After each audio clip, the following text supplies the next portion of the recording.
ರಾವ್ ಅಂತ ಹೆಸರು ಇಟ್ಕೊಂಡ್ಬಿಟ್ಟವ್ರೆ ಅಂತ. ಆಮೇಲೆ ಪ್ರಹ್ಲಾದ್ ಜಾತಿಗೆ ಸೇರಿ ಪ್ರಹ್ಲಾದ್ ಜೋಶಿ ಜಾತಿಗೆ ಸೇರಿದವರು ರಾವ್ಗಳು ಬಹಳ ಇದ್ದಾರೆ. ಮರಾಠಾಸು ಕೂಡ ಮಾನ್ಯವರು ಇಟ್ಕೊತಾರೆ, ಬಹಳ ಜನ ಇಟ್ಕೊತಾರೆ ರಾವ್ ಅಂತ. ಆದ್ರೆ ರಾವ್ ಬೆಸ್ತರು ಜಾತಿ, ನಮ್ಮಲ್ಲಿ ಗಂಗಾ ಮತಸ್ಥರು ಅಂತ ಕರಿತೀವಿ, ನಮ್ಮ ಕಡೆ ಎಲ್ಲ ಗಂಗಾ ಮತಸ್ಥರು ಬೆಸ್ತರು ಅಂತ ಎಲ್ಲ ಕರಿತೀವಿ. ಈ ಕಡೆ ಬೀದರ್, ಗುಲ್ಬರ್ಗ, ರಾಯಚೂರು ಆ ಭಾಗದಲ್ಲೆಲ್ಲ ಕೋಳಿ ಸಮಾಜ ಅಂತ ಕರೀತಾರೆ. ಆಮೇಲೆ ಕೆಲವು ಭಾಗದಲ್ಲಿ ಮಧ್ಯ ಕರ್ನಾಟಕದಲ್ಲಿ ಗಂಗಾ ಮತಸ್ಥರು ಅಂತ ಕರೀತಾರೆ, ಕಬ್ಬಲಿಗ ಅಂತ ಕರೀತಾರೆ. ಬೆಸ್ತ ಅಂತ ನಮ್ಮ ಕಡೆ ಬೆಸ್ತ ಅಂತ ಕರೀತಾರೆ, ಕಬ್ಬಲಿಗ ಅಂತ ಕರೀತಾರೆ, ಅಂಬಿಗಾ ಅಂತ ಕರೀತಾರೆ. ಅಂಬಿಗಾ ಅಂತ ದೋಣಿ ನಡೆಸೋನು ಅಂತ ಕರೀ, ಗೊತ್ತಾಯ್ತಾ? ಸೊ ಇವರ ಕಸುಬು ಕೂಡ ದೋಣಿ ನಡೆಸೋದು ಮತ್ತು ಮೀನಿಡಿಯೋದು, ದೋಣಿ ನಡೆಸೋದು ಮೀನಿಡಿಯೋದು, ಇದು ಅವರ ಕಾಯಕ. ಕಾಯಕ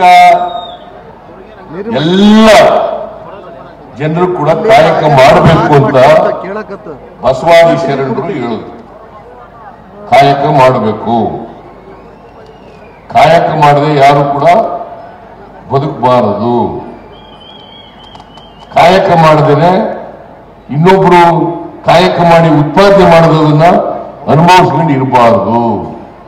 ಯಾರು ಹೇಳಿದ್ರು ಇದನ್ನ? ಬಸವಾದಿ ಶರಣರು. ಅದಕ್ಕೆ ಕಾಯಕವೇ, ಯಾವ ಕಾಯಕನೂ ಕೂಡ ಅಪ್ಪಣ, ಯಾವ ಕಾಯಕವನ್ನು ಕೂಡ ಕಡಿಮೆನೂ ಇಲ್ಲ, ಯಾವುದು ಮೇಲೂ ಇಲ್ಲ.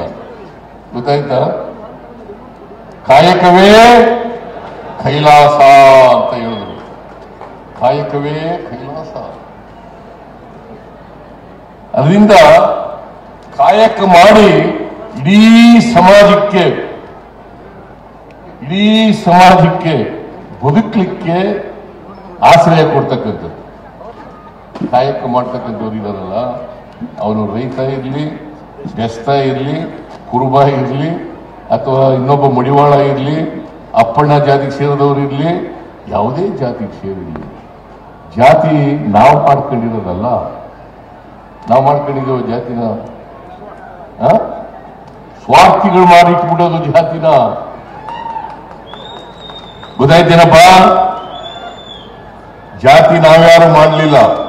ಹಾಗಂತೇಳಿ ಈ ಜಾತಿಲಿ ಹುಟ್ಟಿದ, ಆ ಜಾತಿಲಿ ಹುಟ್ಟಿದ, ಈ ಜಾತಿಲಿ ಹುಟ್ಟಿದ್ರೆ ಮೇಲು, ಈ ಜಾತಿಲಿ ಹುಟ್ಟಿದ್ರೆ ಕೀಳು, ಇವೆಲ್ಲ ಇವರು ಸ್ವಾರ್ಥಕ್ಕೋಸ್ಕರ ಮಾಡ್ಕೊಂಡಂಥದ್ದು. ನಾವೆಲ್ಲ ಮನುಷ್ಯರು, ಗೊತ್ತಾಯ್ತಾ? We are all human beings. ನಾವೆಲ್ಲ ಮನುಷ್ಯರು. ಮನುಷ್ಯರಲ್ಲಿ ಅಂತ ಇದಿರಬಾರದು, ತಾರತಮ್ಯ ಇರಬಾರದು.